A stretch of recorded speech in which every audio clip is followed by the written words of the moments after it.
Yeah, hello and welcome to my 2 days review, hands-on whatever, of the Aputure VS-2 screen you can see here. To be precise, I used this screen now for about 3 or 4 weeks more intensively in field, indoors, outdoors, with different camcorders, system cameras, and especially, I also tried to calibrate it, which is a little bit of a problem here because it's not possible to calibrate it perfectly. So don't think that this is replacing a, I don't know, a 1000, 2000 buck screen or so.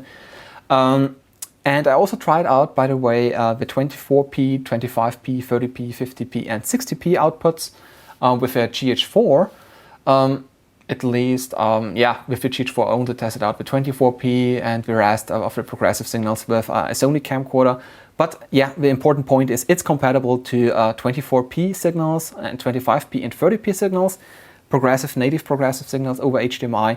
So you can also use it with a Blackmagic Pocket Cinema camera, which isn't capable of outputting an interlaced signal, for example. And it's maybe also a good option for a GH4 or A7S if you use it or if you only need it primarily for framing, for example. Because the problem is the image isn't perfectly calibratable. There are also a few software issues, a few hardware flaws, which are a little bit annoying. I also don't like the glossy finish of the screen. And the huge problem is with this screen, and I want to mention this already at this point here, I'm using only GH2 bodies, 2 of them, and they're only capable of outputting progressive, not progressive, interlaced signals, the PSF signals, progressive segmented frame signals. And the problem is that the scaler in the VS2 is not that working that well with interlaced signals, let's say it that way. With progressive signals, it's working very well and you recognize the higher resolution. But to compare this, for example, this 1024 by 600, I think, pixel resolution screen in interlaced mode has nearly a lower resolution or a lower clarity, if I can say this, than, for example, the Must HD M501H with a progressive signal. And although the Must HD, at least the 501, also has a little bit of a problem encoding aliasing with interlaced signals, I have to say that it's quite annoying. For example, if you have a 1024 screen by 600 screen and you don't see the higher resolution. And this problem is especially the case of interlaced signals. So if you are a Canon user, if you are a GH2 user, if you are a user of a system camera or camcorder, which is only capable of outputting interlaced signals, definitely don't get this screen. Yeah, but before I talk too much, at this point you can stop if you're not interested anymore, or if your camera is only capable of outputting interlaced signals. If you're still interested, continue. There are 2 parts. The first part I use to show you a little bit of the accessories, which are coming in a nice bag, which is lying here. And I want to show you the hardware a little bit more in detail, also the flaws a little bit more in detail. So before I'm talking too much, let's start. By the way, in the second part, I want to show you then the software features, and I want to show you also the software issues and my calibration settings. I also want to show you in the second part. And so if you want to jump to the second part, I will also put the timestamps in the description, so you can click on it and you're jumping to the second part immediately. But let's start with the accessories. As you can see here, there is a nice sunshade included, textile sunshade, which I like because it's not breaking that easy. Mounting is also quite okay, I have to say. You're just flipping these 2 straps over the screen, and you're using that one here to fixate the bottom. And it's also nice for transporting because you can also lock it here. And overall, I have to say it's quite okay, but although it's not that small, or it's of a normal size, outdoors it's really a mess because of the glossy screen. And this screen is definitely not usable, in my opinion, outdoors, because the brightness isn't the highest one and because of the reflective screen. So if you're using it also outdoors quite a lot, don't get the screen, definitely not. Also very nice is that there is a battery included, quite acceptable. I used it also on my main rig, which I'm using now to film with my main battery plate, for example. Quite okay. The huge problem is, although you get a charger, let's grab it. As you can see here, there's a charger included, but the problem is in Europe, not in the UK and in the US, I think, because here is the port for the plug, and you get the European plug, which is possible and no problem. But the problem is you cannot plug it into the wall because there is not enough space. as you can see here. With UK and I think also your UK plugs, there is no need to have space in between this plug here and the enclosure here, but in Europe it's just not possible. And so, for example, out of the box, it's not possible to charge the battery with the included charger, which is really annoying, I have to say. But I think this port is one of the standard ports. Also, switching power supplies for notebooks, for example, are using. So it should be possible to get a replacement cable for a few bucks locally in a store, for example. But also quite annoying. There is also a magic arm included, which is a teethed one, which I like because they are not repositioning by themselves. For example, here in between these two parts here, they are teethed, and it's really, really strong. I'm not recommending to use the whole part here on top of your camera, because you're adding a lot of force to the end or to your hot shoe. I'm recommending more to use this on because this is a 1/4-inch screw, this on a rod clamp, for example, to mount your screen, or to use only this small part because it's also possible to mount this at the bottom of the screen, and so you can use it directly on your camera. Really nice, I have to say. By the way, the whole things are coming in such a nice padded bag. You can also use for transportation. It's a little bit on the bigger side, but it's keeping your screen very safe. There are also two cables included, a mini HDMI, not micro, mini. So if you're using a GH4 or A7S, and I think also the Pocket is using a micro HDMI cable, you need a separate cable. This is only a mini to standard HDMI cable with a 90-degree adapter at the standard HDMI end. There is also a USB cable included from micro USB to standard USB, so you can use a USB flash drive to update the screen, which is also quite nice and not that widespread, this feature. And there are also, the warranty card, which is as always not filled out. I don't know why they are adding it. A little bit of advertisement, a manual, and a microfiber cloth for cleaning is also included. More or less, I have to say the accessories are very nice, and it's a complete package, and especially for transportation or for transporting the whole kit, it's really, really nice. But let's get to the screen directly. As you can see here, and as I told you already, glossy finish at the front, even with the sunshade I've lying here. It's really, really hard and annoying to use it outdoors. But yeah, okay, let's start at the front here. We have two buttons. First button is on-off button, and the second one is audio-video switch or input selection button. The first one is it's not a hardware switch, so as soon as you put in a battery, it's running. So never transport it with a battery plugged in, because the battery will deplete very fast, even in your bag. Also quite annoying is that sometimes this button isn't reacting. The screen takes its time to start in the background, even if it's switched off. So you need to wait a little bit, then switch on. And if you want to switch it off again, you need to press a few seconds. And sometimes you need to try it 2 times or so until it's switching off.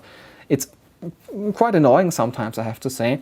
But okay, the input selection is working quite well. You can switch in between composite component at the back and HDMI. Then here we have a four-way selector, which you can also assign to different features. For example, on the left side, you can assign peaking. On the right, you can assign pixel-to-pixel, zoom mode, and zebras or so, for example. Like I did I think I assigned them that way. In the middle, we have a menu button, which is to show up the menu, and which is also a back button in the menu, by the way. Yeah, I think the buttons are more or less enough, and at least way better than on the Viltrox DC70, which is which you control at the side with such a weird, flimsy, and unstable selection wheel. By the way, mounting points are only at the bottom, where I have now my QR plate mounted there. This is not included. This is just for my Gorilla Pod. At the side, we don't have any mounting points, so you always need to mount it at the bottom. On this side here, we have a micro USB port. We can use with an included USB adapter cable to update the screen. There are already 2 updates out. I think the 1.2 is actually the latest one. So check your screen. If it's 1.1 or 1.0, just update to 1.2. There is also a headphone port at the bottom, and this is a little bit annoying. I always use this adapter here, for example, because as soon as you switch it on, there is such a buzzing sound, or beeping sound for about half a second or so, which is really annoying. Let's say you're filming and you switch on your screen because you want to use it, and you have this sound on your audio recording. Also, a little bit of a problem is even if you pull down the volume to 0, it's still beeping and buzzing at the startup. And I also get a little bit of a buzzing sound as soon as I use a AC to DC adapter, for example, because here is also a port for the AC to DC. And the problem is then you always have a buzzing. And so I use this dummy cable, for example, without anything attached or with the headphones attached. You can also use only a plug which isn't connected. So the loudspeaker at the back, which is here, is hardware-based disabled. I just wanted to warn you, because especially if you're using an AC to DC adapter, this is very often a problem. At the back, we have the 2.5 inner diameter, 5.5 outer diameter DC plug, which is the standard plug with many accessories, and I also use on my main rig as plug system.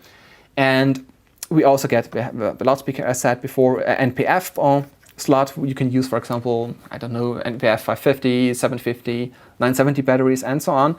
We get a HDMI in, but no HDMI out. HDMI out only the VS3 has, or is equipped, only the VS3 is equipped with a HDMI out. We get component, YPBBR, and composite video, and left-right for audio inputs, over cinch inputs.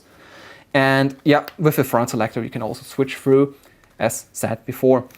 Well, that's it more or less according to the hardware. This was the first part. Within the second part, I want to show you the software features more in detail, the software issues, and also I want to show you the calibration.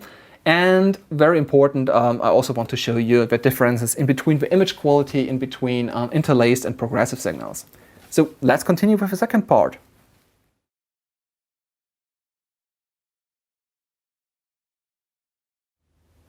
Okay, so let's start with the second part, and I want to start with the most important part, the interlaced feed versus the progressive feed, or interlaced source versus progressive source. Now I have enabled the 60p output of the Sony VG30. I'm using a source for the screen, and look, for example, on this window here, and look on these two, for example. As you can see, there are no moire patterns, there are no aliasing patterns, and even if I move the camera very slowly, there is nothing, as you can see. Only on my M501H screen I can see it because of a low resolution. But on the video directly, you shouldn't see anything here, here, and here. And now let's switch to the interlaced signal, for example, which is here. And it takes a few seconds, And now there are this moire and aliasing patterns, especially here on this window. It's really, really bad. And the problem is, for example, you also think always, damn it, there is moire and aliasing from the camera, but it's not the case from the camera. It's the case from the monitor only. And this is really, really annoying, because let's say you try to shoot with the VG30, which is also prone to moire and aliasing from a sensor directly, and you need to know, is there any aliasing or moire in the image? And you maybe need to change a dress or so just because there is moire. And just because of the screen, this is really, really, really annoying, I have to say. And I'm showing this again to you. Look at this one here, because here with this window you can see it the best. As you can see, I'm moving slowly so you can see it better. This is just because of the screen, because I'm switching back to 1080p. And as you recognize, it's also 60p. It's accepting the 60p signal. And look here, nothing anymore. Especially at this window, you can see it. And this is only as an example. I mean, it's quite hard with such details to show you aliasing patterns. And as I don't have that much time to build up something special just to show you the aliasing. But as you can see here, nothing anymore. And this is really, really essential.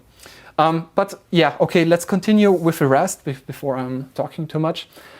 As said before, here with the power off switch, yeah, it's not working. With shot pressing, you need to try once or twice and press a few seconds. You also hear a sound from the loudspeaker. And now I'm trying to show you with the mic at the back how it's sounding when I'm switching it on.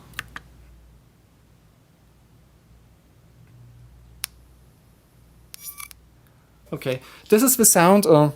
I'm mounting it again. This is the sound you hear all the time if you're switching it on, unless you're using a dummy plug or such a cable, for example, at the bottom here where the headphone port is.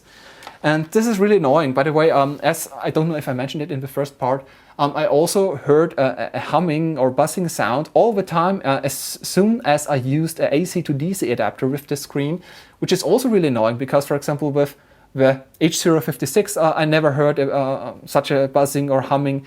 With a Lilliput 5D2, with a 663, with also with a Must HD M51, nowhere I heard such a buzzing or humming sound while shooting. And this isn't coming from the camera. I tested it out because the GH2 isn't even outputting audio, by the way, over the HDMI. At least mine not. And this is really, really annoying. So if you use the screen, use it with a battery because, or use it with the AC/DC adapter with the dummy plug. Okay, this is one of the points. Also quite annoying was the screen hang up about 3 or 4 times in 3 or 4 weeks. So yeah, it also is a common problem, especially, for example, when I connected this to a HDMI out from another screen. And for example, I switched off a screen or I changed the HDMI settings, for example, with the GH2 from 650i to 60i, or with the VG30, for example, in between progressive and interlaced. Sometimes the screen just hangs up. And so it's also not 100% stable, and that's also a little bit annoying. Keep in mind, long press, if it's not switching off after a few seconds, remove your finger and press it again a few seconds and it should turn off. Startup time is also not the best, I have to say, but okay. The AV switch is also a little bit useless, I have to say, because normally you select the input signal just once. But yeah, let's start with the menu and with the button, 4-way cross buttons here. As you can see, if you press once, you see what's actually assigned to the button and what's the actual setting. For example, monochrome on, off. I mean, now I'm at gray. Then I can get red, green, and blue mode, for example. And I'm at off again. And let's wait a little bit until it's gone again, and you press, and you see it's off. As you can see here, I have monochrome at the top. I have zebras at the left. I have dot to dot, so pixel to pixel mode at the bottom. And at the right, I have the peaking. And for example, you can also switch through the peaking from high to low. You can also change the color from red to white. It's bad that there is no yellow and green like with the VS3. Don't ask me why they removed that with the VS2. I normally use it at low. You maybe ask why, because at high it's showing too much in focus, and with low setting it's quite okay, I have to say. By the way, I also like to combine. That's the case why I have at the top the monochrome, blue gun, and so on. If you switch to blue, for example, and you only want to use the screen for focus pulling, I also use that mode because you really see where is the peaking, even if there's only one small pixel. It's a little bit uncommon, I know, but yeah. As you saw, for example, yeah, there's also a small issue. If you change the setting on top and you enable the peaking, it's also gone again. Yeah, but that's only a minor con. Pixel to pixel mode. By the way, if you're zooming, the pixel to pixel is working quite well because it's also zooming in the middle, not like other screens, a little bit at the left, right, or top, bottom. If you're zooming or if you want to judge the focus, use the pixel-to-pixel mode, not the zoom mode, because with the zoom mode you always lose resolution. And yeah, so I always normally use pixel-to-pixel, also with the other screens I normally have. Yeah, now we are at the zebras. You get 70 IRE and 80 IRE. The huge problem with the zebras is that yeah, they are all, the zebra feature is also linked to the actual calibration settings. I can show you this here. For example, let's enable 80 IRE. Okay, it should vanish now. And let's change the color temperature. And as you can see, this is my user setting, which I try to calibrate as good as possible. This is with 6500K, this is with 9300, and this is my user setting again. And there is a little bit of a difference in the zebras. I mean, with the user settings, you're shifting the zebra feature way far more to the left on the histogram. So for example, it's not starting at 80 IRE, like it's showing here, for example, if I press once.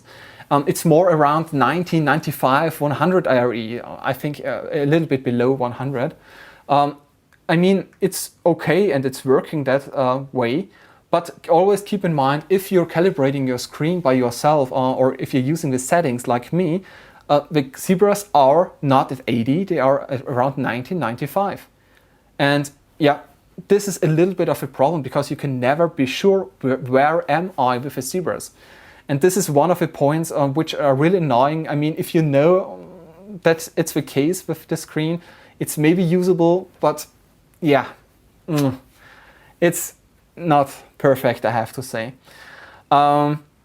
Okay, let's get through a menu. By the way, as you see with this button, with the M, you start the menu, then you can go up, down, right. But if you want to go back, you need to press M again, so you get back. Or you need to go to return on the return button and then press M, whatever. Or you can also maybe... No, the return button is completely useless because you always need to use M. So yeah, to get back, just use M, the menu button.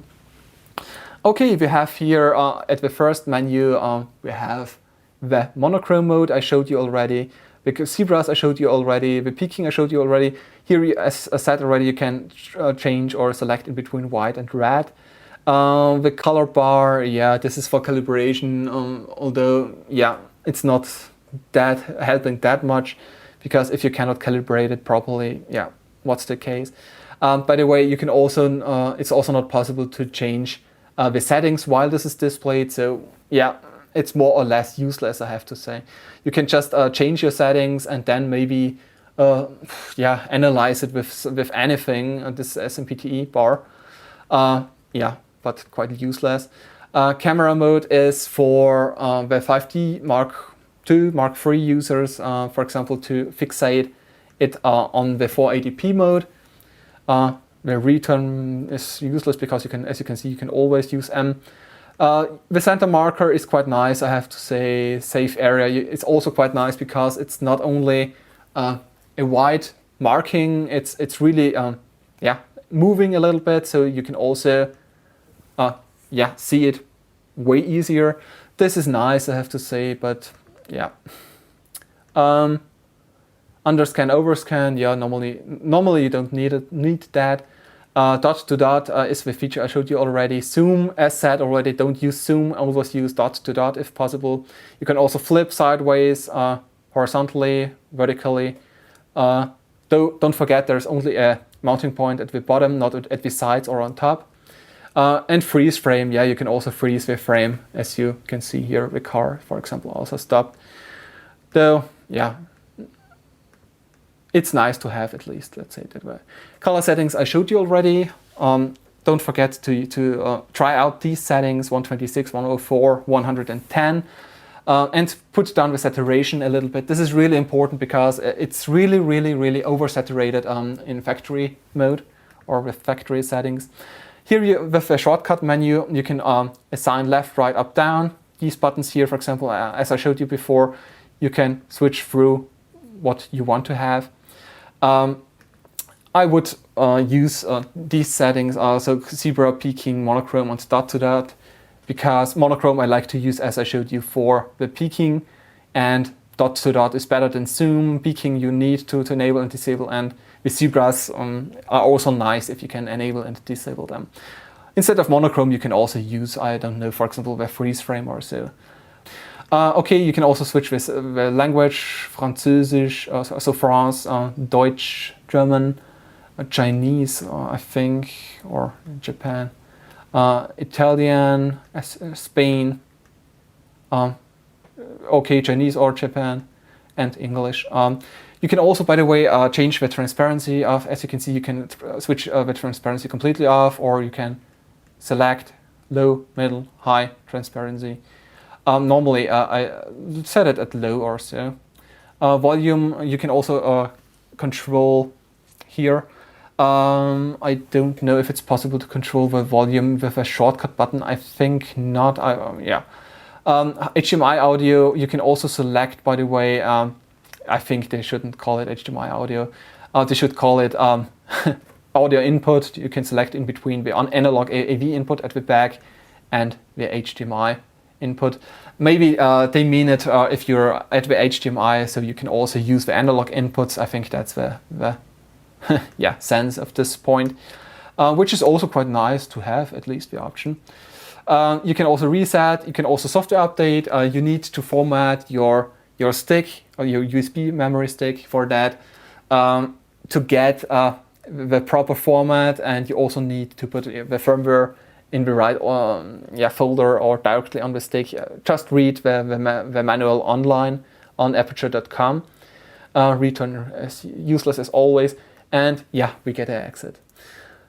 That's it, more or less. I mean, to be honest, the software issues are not as huge as on the Lilliput. That is, yeah, the point. I mean, if you have a camera with a progressive output, like a Blackmagic Pocket Cinema camera or GH4 or Sony A7S, whatever you have, or the VG30 like I'm using all the time to test the screens, then the screen is acceptable. Just keep in mind that it's not perfectly colors-wise, especially skin tones are also with the calibration I try, or with my calibration, are also offset a little bit. Don't judge the screen according to the color temperature. The Must HD screens are there way better, I have to say. Also don't use it at extreme viewing angles because also the dark areas are shifting. And yeah, also keep in mind that the zebras are offset as soon as you change any setting according to color settings. And yeah, if you can live with all that limitations, and if you have a progressive signal camera, it's acceptable, it's okay, it's better than a Lilliput, and Lilliput is the standard on the market, I have to say. And also really essential, which is also sometimes a little bit annoying, is as soon as the battery is low, by the way, there is a big battery sign showing up, a red battery sign over the whole screen. I don't have an empty battery here to show you now, but the problem is this is really over the whole image. It's not a small logo blinking or so in one of the edges. It's over the whole image, and the problem is it's starting to show a low battery at around 6.9 or 7 volts or so. And the point is that many batteries are at 50% of their capacity, they are already at 7 volts. So as soon as the battery is low indicator is showing up, the battery is by far not low or is by far not empty. You can easily continue to shoot, I don't know, for at least a half an hour. With a small one, maybe a quarter hour, if the sign is showing up. And this is really annoying. Because, for example, with my NPF 970 batteries, I think I can shoot another hour or so. I don't have my table actually here to show you that, but there is a lot of time left because I know exactly how much milliamp hours I can pull out, how much or how low I can go with the voltage, and 6.9 or 7 volts as limit for the indicator is just too high. Yeah, okay, I think I mentioned everything. To be honest, for the price, it's not that bad, I have to say, at least with a progressive signal camera, and if you're shooting primarily indoors. It's okay. For focus pulling, it's okay with a progressive signal camera. But if you cannot live with all the flaws, and if you don't have a progressive output capable camera, just get another screen type. Alternatives, maybe the ICANN VK7i, maybe the Must HDM 701H, or a Lilliput screen. Although I have to say, software issues wise, this is way better. It's at least one class above the Lilliput screens, and it's way easier to update the software, by the way, or the firmware, because you can do it yourself and you don't need to send it in like with the Lilliput screens, for example. Okay, before I talk too much, I hope you enjoyed this video or this review hands-on, whatever. If you have any questions, don't hesitate to ask. I always try to answer all the questions. Okay, that's it more or less. Thanks for watching. Don't forget to subscribe. Thanks.